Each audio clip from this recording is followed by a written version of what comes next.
अगर हम लीडर की बात करें कि लीडर को कैसा होना चाहिए, कौन है जो लीडर हो सकता है, या लीडर की वो कौन सी क्वालिटीज़ हैं जिनको देखकर हम ये कह सकें कि ये वाकई लीडर है। देखिए, अगर लीडर की सारी सिफ़ात की लिस्ट बनाने पे लग जाएं, उनको गिनने में लग जाएं, तो बहुत मुश्किल हो जाएगा फ़ैसला करना। क्योंकि हमारे यहाँ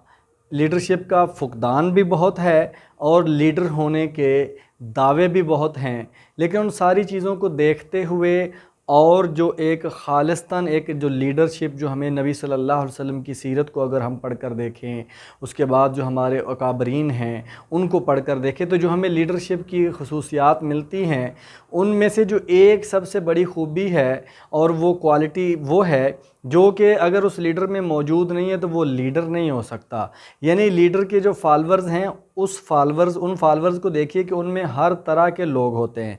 उसमें इंटेलिजेंट भी होंगे, उसमें डल माइंडेड भी होंगे, क्लेवर माइंडेड भी होंगे, चालाक भी होंगे, उसमें नेक भी होंगे, बद भी होंगे, कोई अच्छा लिखने वाला होगा, कोई अच्छा बोलने वाला होगा, कोई अच्छा पढ़ने वाला होगा।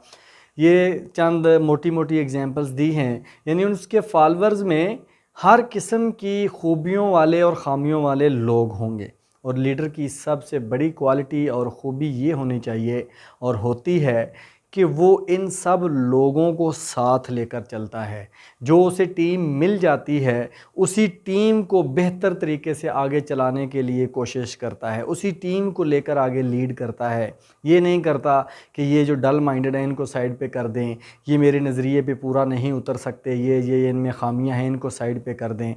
उसने उन्हीं की पॉलिश करनी है, उन्हीं की ट्रेनिंग करनी है, उन्हीं की तरबियत करनी है और उनको साथ लेके चलना है, सबको साथ मिला लेना है, हर तरह के लोगों को साथ मिलाना है और उनकी तरबियत करके उनको लीड करके आगे उतरना है। अच्छा कप्तान वही होता है, अच्छा लीडर वही होता है कि जो उसको टीम मिल गई है उसके ऊपर मेहनत करे, उसको तैयार करे और फिर उसी के साथ मैदान में उतर के लीड करे और अपनी जद्दोजहद में अपने जो उसका मिशन है उसमें लग जाए। यही एक बेहतरीन लीडर की खूबी है कि वो हर तरह के लोगों को अपने साथ लेकर चलता है, उनकी रहनुमाई करता है, उनकी ट्रेनिंग करता है, उनको गाइड करता है और सबको ये महसूस करवाता है कि शायद वही उसकी टीम का सबसे अहम खिलाड़ी है और हर खिलाड़ी फिर जो है वो पहले से ज़्यादा अच्छे तरीके से मेहनत करता हुआ नज़र आता है। जब वो इस चीज़ में कामयाब हो जाता है तो वो ऑटोमेटिकली अपने मिशन में,